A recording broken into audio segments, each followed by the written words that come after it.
Shalom, selamat pagi saudaraku yang dikasihi dan diberkati Tuhan. Salam sejahtera bagi kita semuanya. Bersyukur pagi hari ini buat kemurahan dan kebaikan Tuhan, sehingga kita boleh ada sebagaimana kita ada pagi hari ini. Mari pagi hari ini kita siapkan hati kita untuk kita mau datang kepada Tuhan dalam hadirat-Nya, bersyukur dan meninggikan nama Tuhan yang hidup. Saat indah ku berhadapan denganmu, memandang wajahmu, Yesus kekasih jiwaku.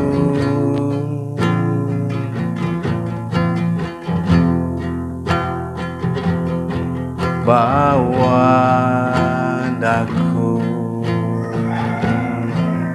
erat dalam pelukanmu, menikmati kasih dan indahnya hadiratmu. Hadiratmu, hadiratmu Tuhan, ku rasakan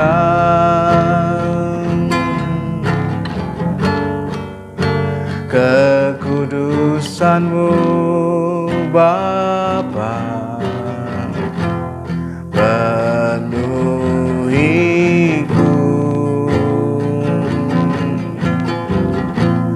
Ku rindu selalu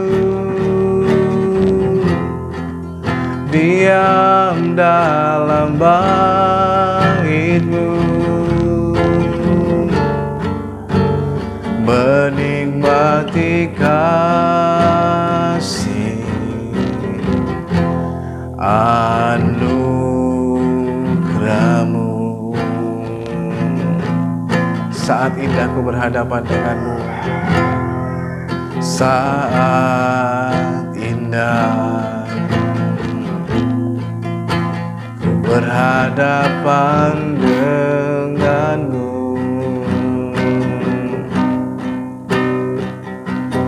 memandang wajah-Mu, Yesus kekasih jiwaku.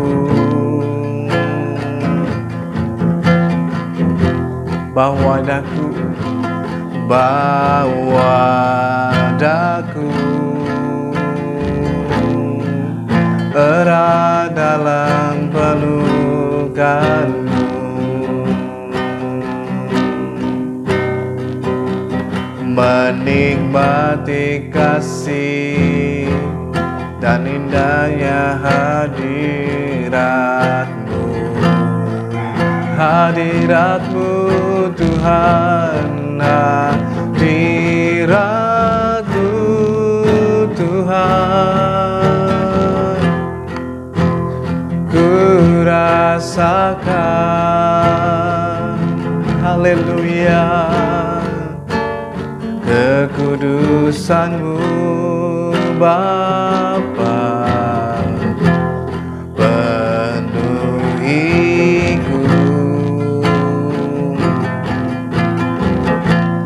Ku rindu selalu diam dalam bait-Mu, menikmati kasih anugerah-Mu. Hadirat-Mu ya Tuhan, hadirat-Mu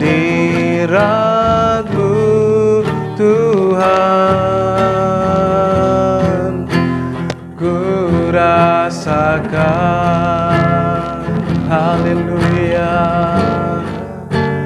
kekudusan-Mu Bapa, penuhiku.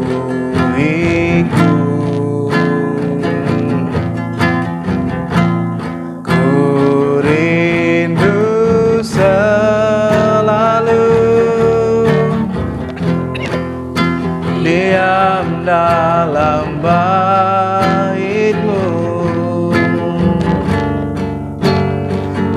menikmati kasih anugerah-Mu,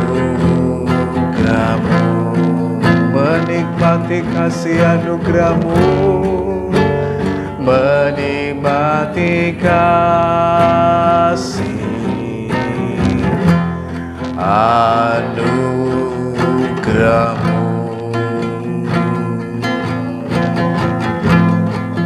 menikmati kasih anugerah-Mu,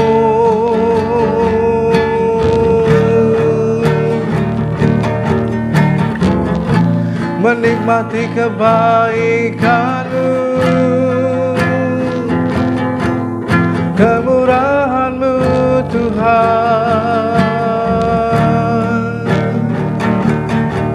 Betapa kami bersyukur memuji-Mu, menyembah-Mu dalam hadirat-Mu, dan kami bersuka di dalam-Mu Tuhan. Memuji-Mu, menyembah-Mu, mari naikkan pujian bagi Tuhan.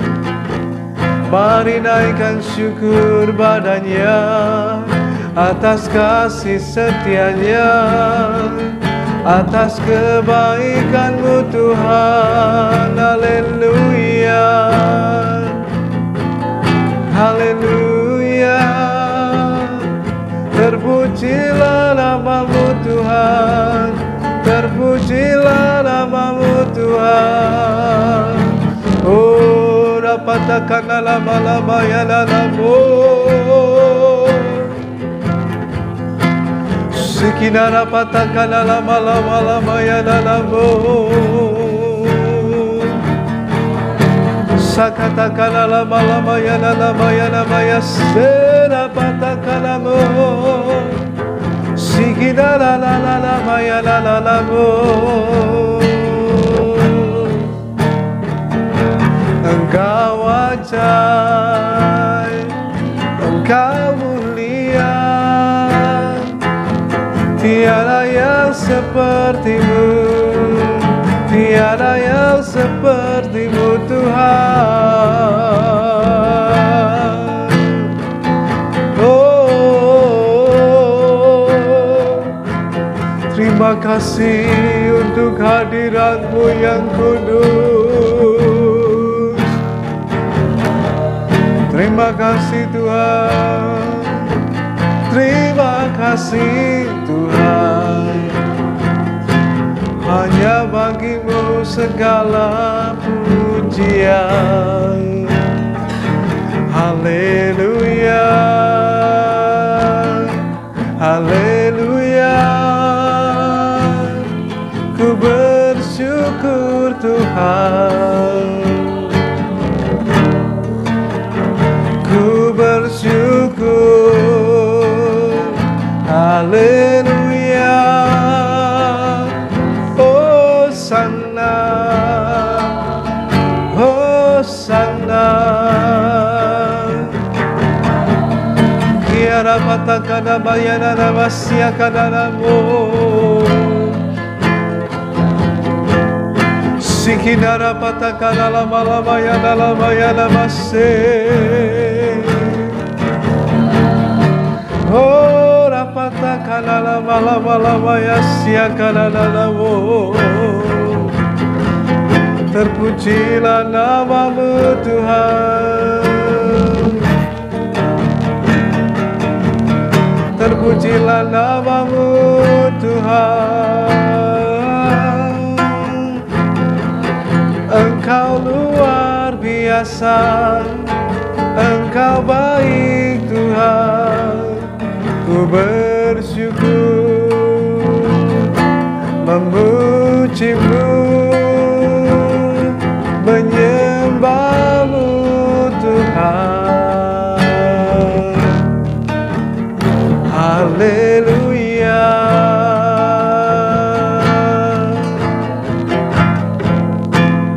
haleluya,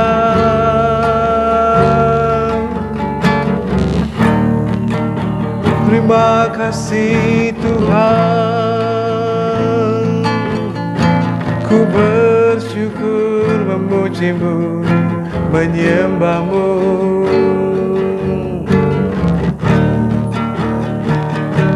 Haleluya.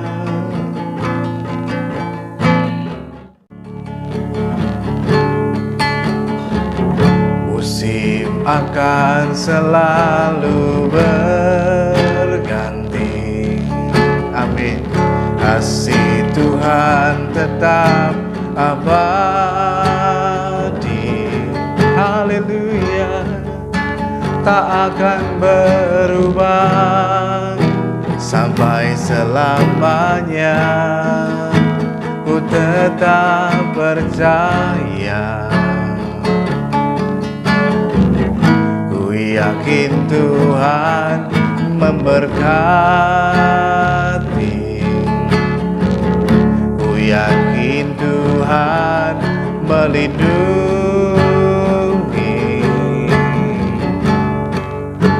Burung di udara Tuhan pelihara, karena kasih-Nya. Tuhan selalu menolongku, selalu menjagaku. Selai di rambutku tak akan terjatuh tanpa seizin-Mu.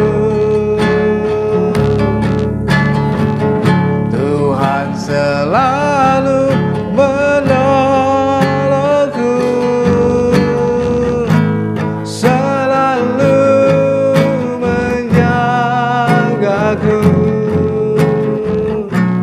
Dia mengenyangkanku dan meliharaku seumur hidupku. Sekali lagi, Tuhan selalu menolongku, Tuhan selalu menolongku, selalu menjagaku. Selai di rambutku tak akan terjatuh tanpa seizin-Mu. Tuhan selalu menolongku, selalu menjagaku. Dia mengenyangkanku dan peliharaku seumur hidupku. Dia mengenyangkanku dan peliharaku seumur hidupku. Dia mengenyangkanku, Dia mengenyangkanku dan peliharaku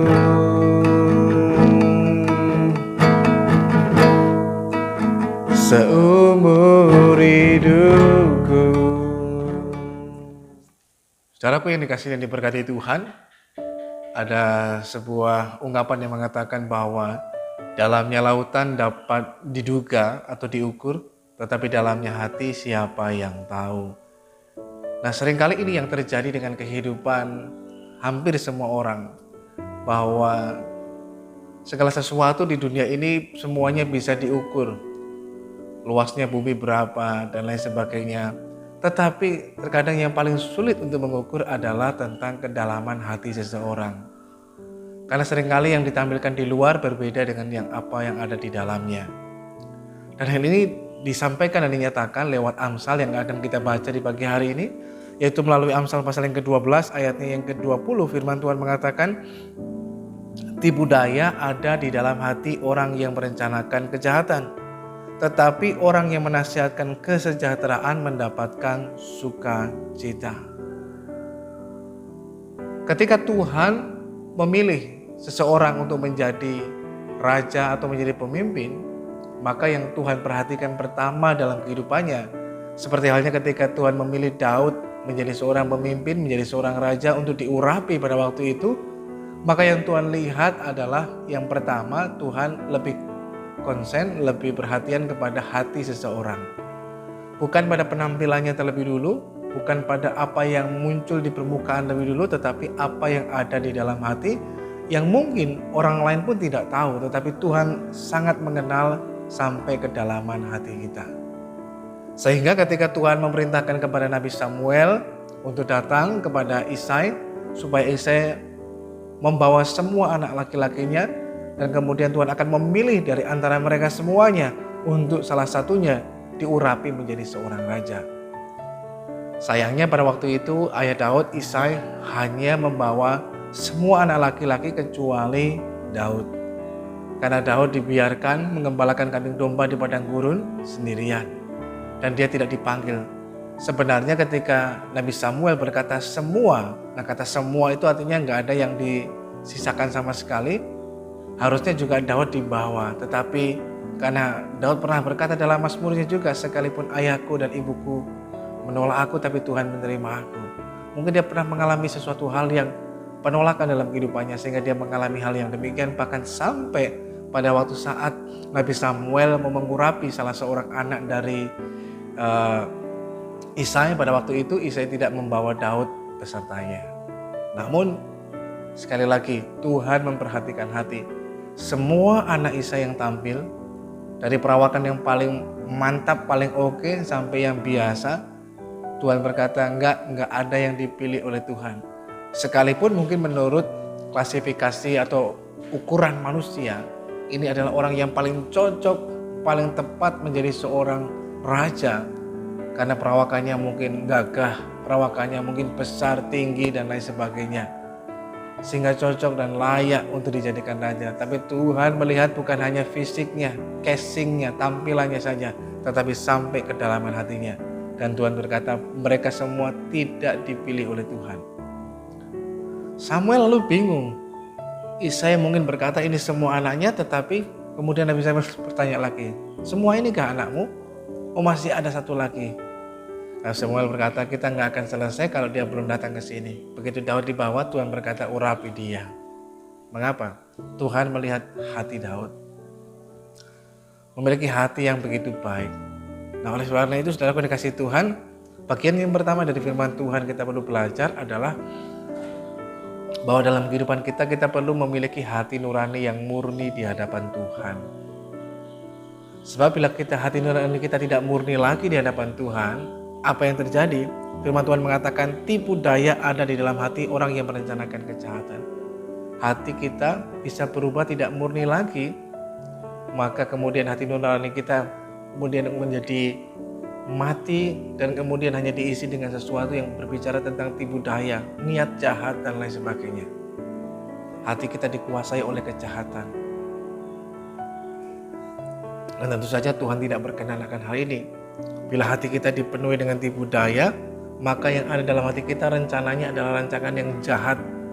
Jahat bagi orang lain dan lain sebagainya. Semua demi keuntungan pribadi kita sendiri. Itu sebabnya yang pertama, mari kita terus belajar agar hati nurani kita ini makin hari makin terus diperbaharui dalam Tuhan. Sehingga kita memiliki kepekaan, kesungguhan, hati yang lurus, hati yang tulus, hati yang bersih di hadapan Tuhan. Sehingga tidak ada tipu daya di dalam hati kita. Nah ini yang penting dalam kehidupan kita. Bila tidak, kita bisa membahayakan orang lain. Seringkali orang terkecoh. Mungkin kelihatannya dalam berkata-kata, berbicara baik. Bersikap kelihatannya juga baik. Dalam bertindak pun kelihatannya baik. Tetapi ternyata di belakang semuanya itu ada niat hati yang jahat. Kalau saudara perhatikan mengapa ada terjadi pengkhianatan dan lain sebagainya. Karena hal yang seperti itu. Mungkin terlihat di depan begitu baik, tetapi ternyata dalam hatinya merancangkan sebuah kejahatan. Sehingga terjadi yang namanya pengkhianatan dan lain sebagainya. Tapi kita perlu belajar, ini loh hati nurani kita ini mesti diperbaharui supaya memiliki hati nurani yang semakin murni di hadapan Tuhan. Sehingga kita tidak lagi membiarkan yang namanya tipu daya ataupun niat yang jahat ada dan timbul dalam hati kita. Kalau saudara perhatikan bagaimana dengan Kain dan Habel, mereka berdua mau sama-sama mempersembahkan korban kepada Tuhan. Kain mempersembahkan korban, Habel pun mempersembahkan korban bakaran. Tetapi persoalannya hanya persembahan Habel yang dikenan Tuhan, persembahan Kain tidak. Lalu apa yang terjadi? Maka ketika mungkin Kain melihat, loh persembahan adik saya kok diterima Tuhan, persembahan saya enggak. Tentu dia mungkin membandingkan, yang harusnya dilakukan sebenarnya dia mengevaluasi atau mengoreksi dirinya, bukan membandingkan keadaannya dengan keadaan orang lain. Lalu apa yang terjadi? Maka hal itu membuat hatinya menjadi panas, mukanya menjadi muram. Saudara perhatikan, hati panas, muka jadi muram. Sesuatu berawal dari dalam hati kemudian memancar keluar. Dan ketika mengalami hal seperti itu, Tuhan menegur dan mengingatkan Kain, mengapa mukamu muram, hatimu panas? Bukankah harusnya kamu berseri-seri kalau kamu berbuat apa yang baik di hadapan Tuhan?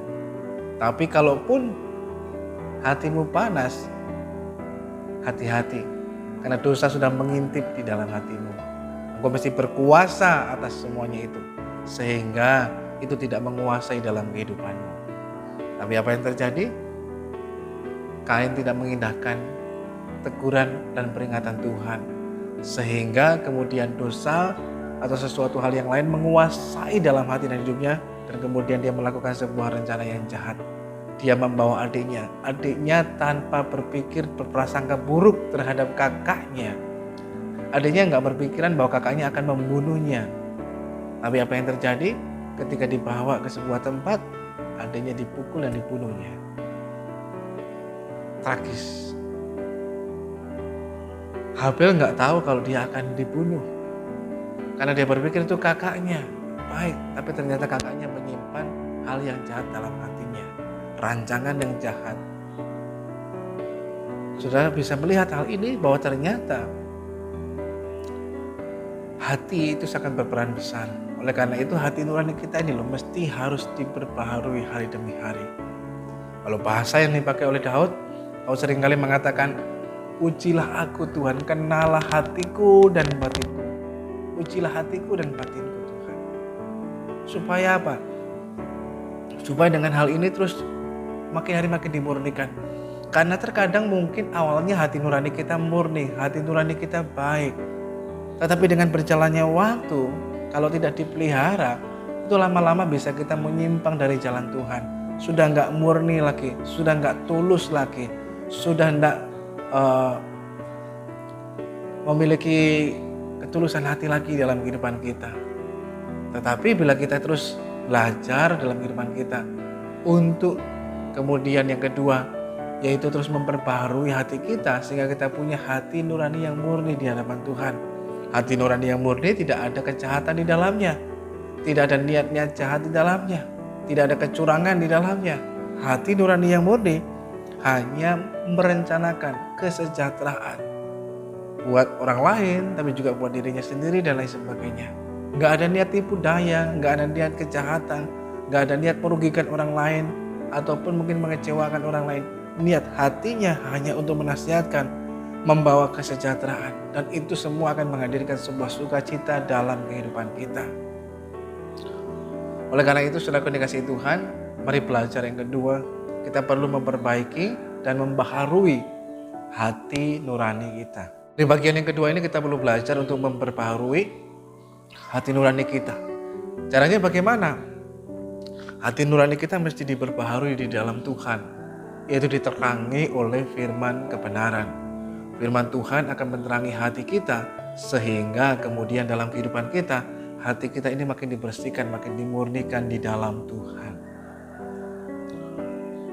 Oleh karena itu betapa pentingnya dalam kehidupan kita terus belajar untuk membaca dan merenungkan firman Tuhan, agar firman Tuhan menerangi Sehingga hati kita mungkin ada sesuatu hal yang keliru dan salah, kita ditegur dan ingatkan. Nah, disitulah bagian pentingnya kita terus makin memurnikan diri kita. Yang kedua, hati nurani kita makin dimurnikan dan diperbaharui bila kita belajar mau mentaati dan tunduk pada perintah dan pimpinan Roh Kudus dalam hidup kita. Semakin kita diingatkan dan kita sadar, kita langsung merespon dengan baik, merespon dengan cepat, maka disitulah hati nurani kita akan semakin murni, semakin baik. Tapi bila tidak, kita akan menjadi orang yang mengeraskan hati.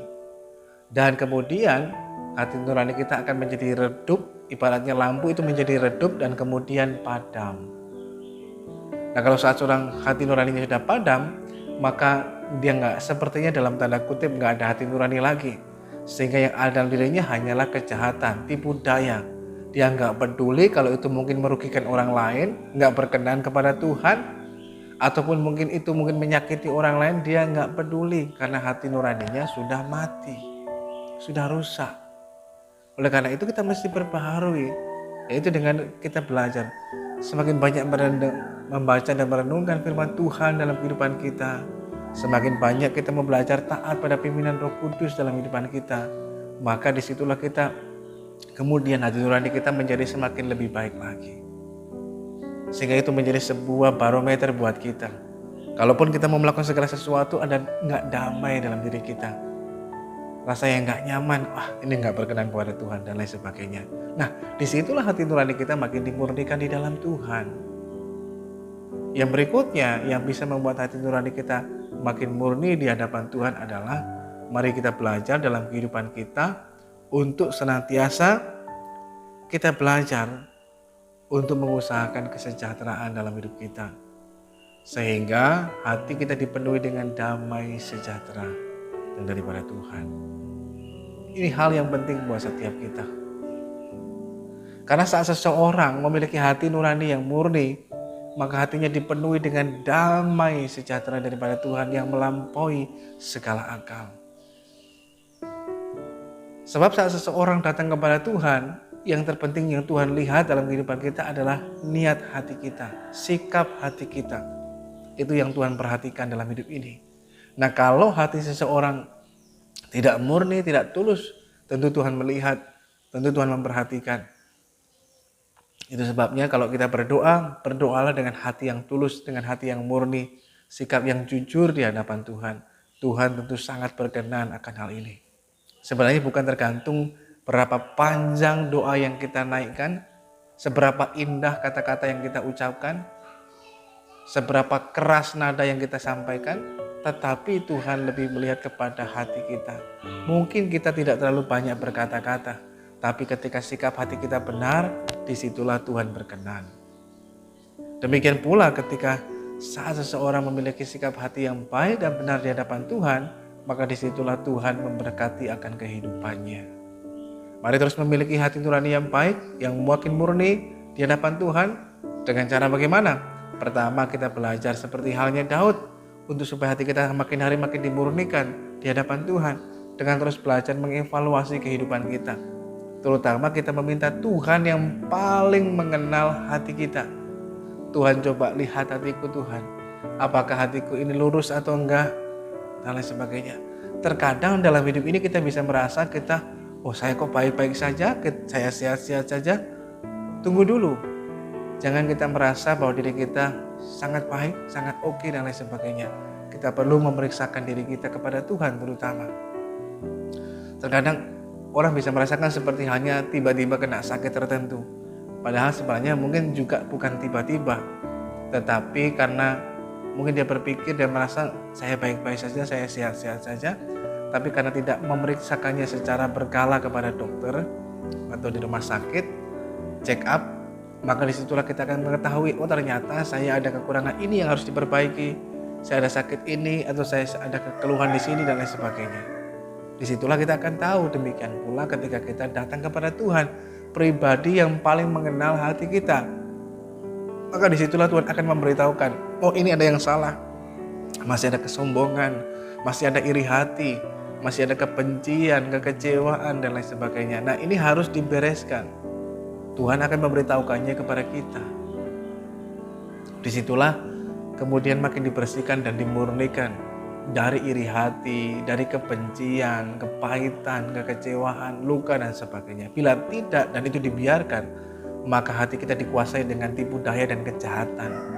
Yang ada dalam hidup kita adalah merancangkan kejahatan, bukan kesejahteraan buat orang lain. Yang berikutnya, kita perlu banyak mendengar dan merenungkan firman Tuhan. Semakin kita membaca dan merenungkannya, semakin firman Tuhan seperti halnya air yang membersihkan hidup kita. Dan terus bersih, bersih, dan bersih. Yang ketiga yaitu dengan terus belajar mengikuti pimpinan Roh Kudus. Roh Kudus berbicara lewat hati nurani kita. Sehingga ketika melakukan sesuatu yang keliru, Roh Kudus akan berbicara mengingatkan kita, oh nggak boleh, ini jangan. Hati kita nggak tenang. Nah, disitulah kita belajar respon cepat dan tepat kita dengan mengikuti kehendaknya, itu akan sangat menolong kita. Tetapi kita juga belajar menjadi barometer dalam kehidupan kita, sejahtera atau enggak. Sehingga dengan demikian kita memiliki hati nurani murni yang berkenan kepada Tuhan. Firman Tuhan mengatakan, tetapi yang menasihatkan kesejahteraan mendapatkan sukacita. Sehingga hidup kita penuh dengan sukacita surga daripada Tuhan. Mari kita belajar membaharui hati kita punya hati nurani yang murni, yang tulus, yang benar di hadapan Tuhan. Mari kita berdoa. Tuhan Yesus, kami mengucap syukur lagi buat kasih dan anugerah-Mu pagi hari ini. Tuhan begitu baik atas setiap kami. Lewat firman-Mu yang kami baca, kami terus belajar agar dalam kehidupan kami memiliki hati yang benar dan tulus di hadapan Tuhan. Oleh karena itu Tuhan, kami belajar dalam kehidupan kami agar Engkau memeriksa hati kami, Tuhan, menyelidiki hati kami, apakah hati kami lurus atau enggak. Supaya dengan hidup kami Tuhan terus dibaharui hati nurani kami, hati nurani yang benar dan berkenan kepada Tuhan. Sehingga dengan jalan demikianlah tidak ada kejahatan, tidak ada tipu daya dalam hati dan hidup kami, tapi rancangan kesejahteraan bagi orang lain juga di sekitar kami Tuhan. Sehingga dengan demikian hidup kami memuliakan nama Tuhan, berkenan kepada Tuhan, tetapi juga menjadi berkat bagi banyak orang. Pagi hari ini Engkau melihat dan memperhatikan kehidupan setiap kami.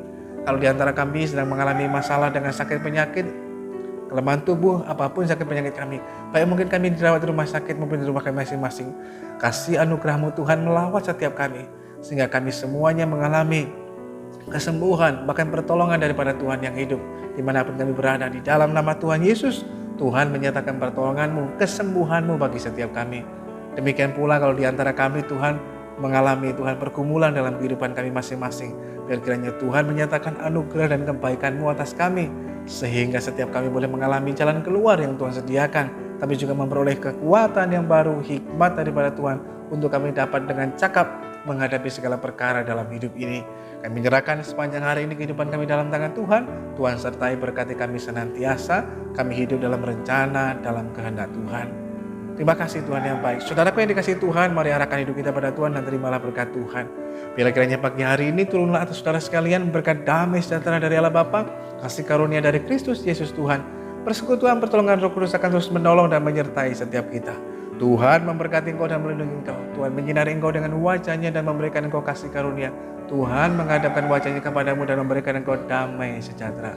Terimalah berkat Tuhan hanya dalam nama Tuhan Yesus Kristus, Tuhan dan Juru Selamat kita yang hidup.